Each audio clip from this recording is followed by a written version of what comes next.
Hello, everybody, and welcome. First of all, I want to say I am sorry if the audio and video are not synced on this clip.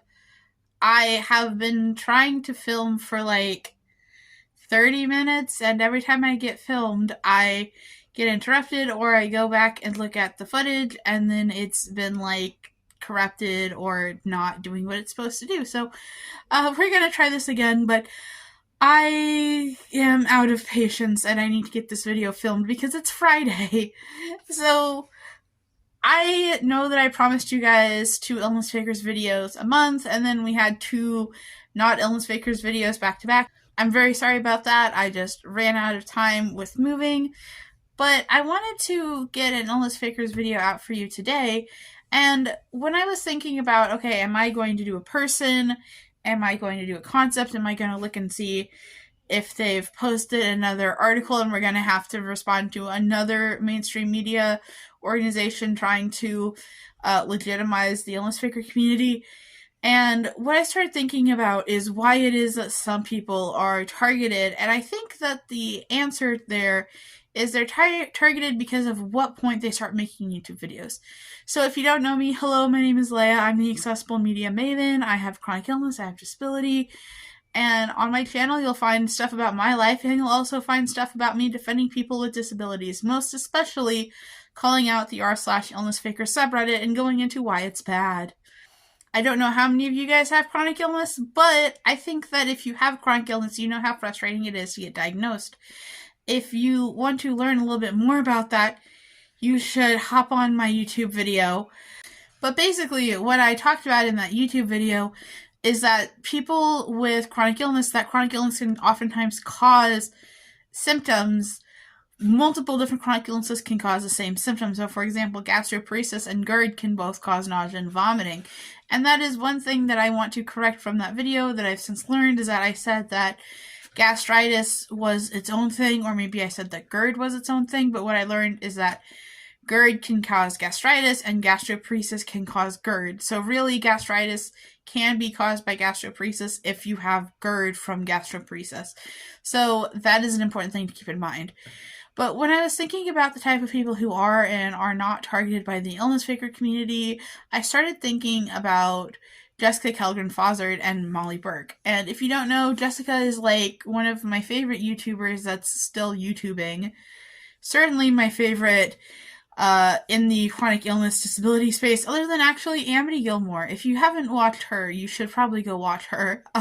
I was thinking about why is it that not only is Jessica not someone who basically ever gets accused of faking, I've seen her be held up as the gold standard, the example disabled person. And if you know anything about Jessica, I think that she would probably laugh and talk about how she was accused of faking throughout the time that she was in sixth form.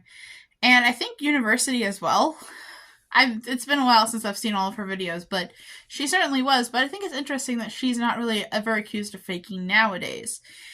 And when I was kind of thinking about that, I also thought about another YouTuber that I basically never see accused of faking, and that's Molly Burke.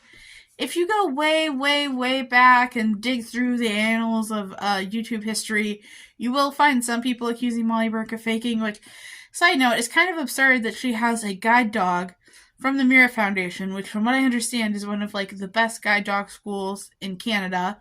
Hope I didn't offend someone by saying that it's one of the best, but that's my understanding, is it's like the guide dog school in Canada. What is it that makes these 2 YouTubers kind of immune from being accused of faking?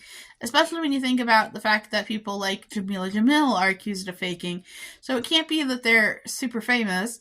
So at first I thought, well, maybe it's because it's genetic conditions. Because if you don't know, Jessica has a number of like the ones that IllnessFakers likes to pick on people over, such as chronic fatigue syndrome, Ehlers-Danlos syndrome, and POTS.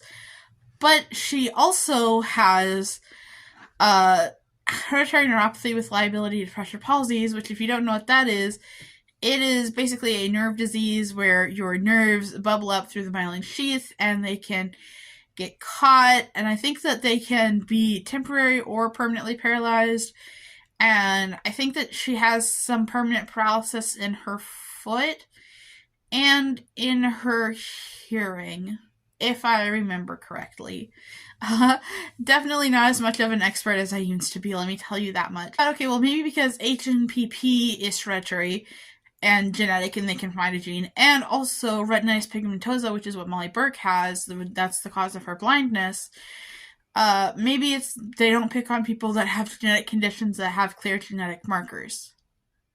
Because if you are around the kind of EDS, HSD space, you would know that it is thought that EDS, that hypermobile EDS and HSD, at least generalized HSD, so those specific too, that they are probably genetic, and they're currently looking for genetic markers for the two of them, and those genetic markers may eventually prove that HEDS and GHSD are actually just the same condition.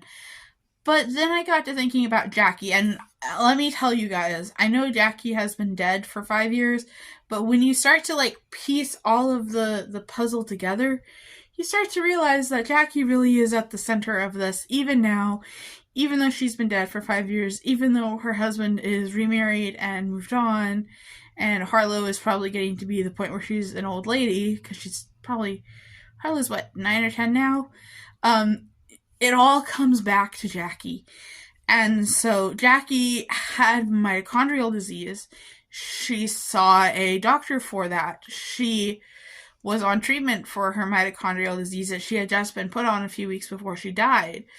So if it's not the genetic condition, and if it's not them picking on people who have a condition that's not as much of a genetic condition, then are they picking on people for having a functional disorder?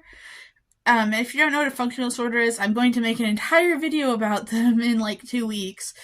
But a functional disorder is basically something where they can prove that there's a problem, but they cannot like provide a solution. Like they don't know why it's a problem. Likewise, gastroparesis. While yes, there are a good number of idiopathic cases of gastroparesis, gastroparesis is often caused by EDS. It can also be caused by diabetes. So what I was thinking and trying to dig further and further into why do people get picked on, I think that it has to do with the diagnosis journey. If you don't know, I've actually been on my own diagnosis journey for basically the entire time that I've had this channel, looking into the cause of my severe stomach problems. I have nausea, vomiting, bathroom issues, all of the things. And for a long time, we thought that I had gastroparesis. I made a video saying that I don't have gastroparesis. I have a video saying that I do have gastroparesis. And now recently we kind of did the end-all be-all test. We did the gold standard Northwestern medicine. This is how you do gastric emptying study, and I was completely normal. Not gonna lie, it was a little bit frustrating. But what was the most frustrating, I think, is that I went through it on here with you guys where I talked and very clearly showed that I probably had gastroparesis. I talked about a doctor telling me that I did have gastroparesis because my test was borderline. And now, at some point, I'm going to have to make a video saying, actually, no, I don't have gastroparesis. And I think that that's really the key here. When you look at it, especially if you look at, like, say, stuff going on with Danny right now, Danny has gastroparesis, but I think they're also trying to figure out what's going on.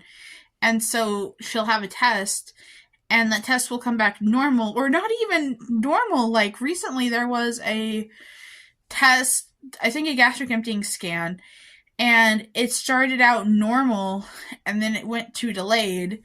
And I think that they were like, oh, she obviously messed with it, or oh, she obviously edited the results. Like, it's almost paranoid, the level that they'll go to try to prove that someone doesn't have a chronic illness. And I think that it's really frustrating because, again, going back to Jackie, because everything links back to Jackie, when Jackie started posting on Instagram, as far as I can tell, and I say as far as I can tell because Jackie's Instagram was deleted many, many years ago. Before she died, she deleted her Instagram.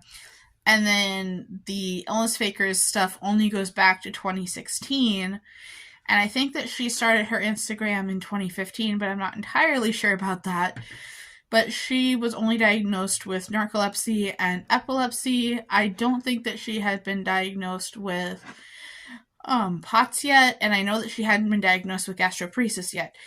And so a big part of it was going back and looking and seeing, like, oh, well, she drops diagnoses. Like, that's a very popular thing to claim, to essentially say that because someone isn't making a diagnosis their entire personality, or making a diagnosis, like all of their content is based around a diagnosis, that therefore they've dropped their diagnosis. Like, trust me, I did not drop my stomach issues just because I don't make videos about it anymore. It's complicated. Life is complicated. A lot of what people do in these illness faker communities is that they will pretend like it's not. They will say, oh, if you're not taking your pills on camera, then obviously you aren't taking pills. Oh, if you aren't doing your POTS infusions on camera, then obviously you're not really doing POTS infusions. Oh, if you're not using your feeding tube on camera, then you need to get rid of your feeding tube. And if you want to say that that's nonsensical, I think that that's correct. It is pretty nonsensical. One thing that I was thinking about too is, it's not just that Jackie and many of these other women, I'm just going to say women, they're not all women, but I'm going to refer to them as women since it is mostly women and non-binary people that get picked on, is that I think it's because they show the process of getting diagnosed, the process of doing this, that, or the other. And when I think about Jessica Kelgren-Fozzard, she made videos, one when her diagnosis changed from mixed connective tissue disorder to Ehlers-Danlos syndrome, and one when she was diagnosed with ADHD, where she talked about being afraid to talk about the fact that she was being diagnosed and that she was going through the diagnosis process. And I do wonder, if she had put out on her YouTube channel of like, hey, by the way, I don't think I have mixed connective tissue disease. I think that I have Ehlers-Danlos syndrome, and I'm going through diagnoses and I'm going private. Because if you don't know, in the UK, you can go public, where and my UK followers, please don't crucify me for using the wrong terminology, but from what I understand, you can go private, and going private means that you pay for it yourself, or you can go public where the government pays for you. And I know that with ADHD, it was too long of a wait list. It was like a 2-year wait list to go public, so she went private. And then with mixed connective tissue disorder to Ehlers-Danlos syndrome, I believe it was that her doctor wouldn't allow her to be re-diagnosed because there's no difference in treatment, because there is no treatment for Ehlers-Danlos syndrome or hypermobility spectrum disorder except for physical therapy, and that was something that she was already doing. And I do wonder, if she had been more forthright, what would have happened? Would people have judged her? Or did she have such a community built around her that it wouldn't have mattered? And this is never going to be me saying, don't push for a diagnosis. I mean, again, I've been pushing for a diagnosis for my stomach problems for 3 years, and it took 3 years. However, that being said, I think that it's important that we don't allow people like the IllnessFakers community to ostracize people with chronic illness simply for the crime of not wanting to be suffering without a diagnosis. And I do understand and I think that Jessica really touched on this, but this is just me as myself reflecting on it. There is something to say when you go through a diagnosis process and then you say, you have the piece of paper at the end, it says diagnosis, and then you have a new diagnosis code. And it can be really frustrating. When I was diagnosed with hypermobility spectrum disorder, I had to take the test multiple times, not because I am not hypermobile in my hips. I'm extremely hypermobile in my hips and my back. That's where I'm the most hypermobile, actually. But it's because the doctor couldn't decide whether or not it counted.